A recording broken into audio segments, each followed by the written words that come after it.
အားလုံးပဲမင်္ဂလာပါလူချင်းမေတို့အတွက်တည်င်းကောင်းလေးတစ်ခုပြောပြချင်တယ်နော်အခုကျွန်တော်တင်ပေးထားတဲ့ဓာတ်ပုံတတိချာကြည့်လိုက်ဒီမိသားစုကအတက်အမကန်ဝယ်ထားတာလွန်ခဲ့တဲ့2023တော့ပဲနော်2023အစောပိုင်းကသူတို့အတက်အမကန် life insurance policy လေးတစ်ခုဝယ်ထားတာပေါ့နော်လွန်ခဲ့တဲ့ဒီဇင်ဘာလ2024အတော့တွင်တော့ပဲအဲ့ဒီမိသားစုဝင်တယောက်ကလေ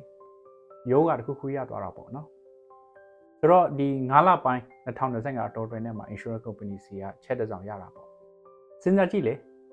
ဒီမိသားစုကလွန်ခဲ့တဲ့2023တော့အတက်အမခံတာမဝယ်ခဲ့ဘူးဆိုရင်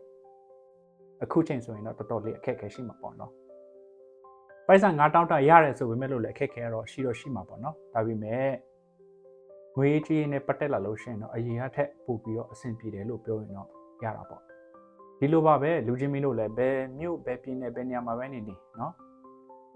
ကျမ်းမာရေးယောဂဒုက္ခပဲရှိမရှိနော်အခြား company တွေမှာရှောက်ပြီးတော့လက်မခံဘူးပဲဖြစ်ကျွန်တော်မင်္ဂလာ insurance agency ကိုဖုန်းခေါ်လာကြည့်စာရေးလာကြည့်အကောင့်ဆုံးကတော့စာဦးဆုံးရေးလာပါဘာဖြစ်လို့စာရေးလိုက်အကောင့်ဆုံးလဲဆိုတော့ဖုန်းခေါ်လာတဲ့လူတွေထဲမှာအများတော့အဖြစ်က scammer call တွေပဲဖြစ်နေတော့အခုတလောဖုန်းမကင်ချင်တော့ဖြစ်တော့တာပေါ့နော်ဆိုတော့အကူအညီတကယ်လိုအပ်တယ်မင်းတို့အစစ်မှတကယ်မေးချင်တယ်အတက်အမခံနဲ့ပတ်သက်ပြီးတော့တီးချင်တယ်ဆိုရင်အကောင့်ဆုံးကတော့ဒီဖုန်းနံပါတ်ထဲမှာစာရေးလာပါနော်ကျွန်တော်အားတဲ့အချိန်မှာလူချင်းမေတို့အများဆုံးစပြရေးမယ်ဖုန်းပြခေါ်မယ်ဟုတ်ပြီလား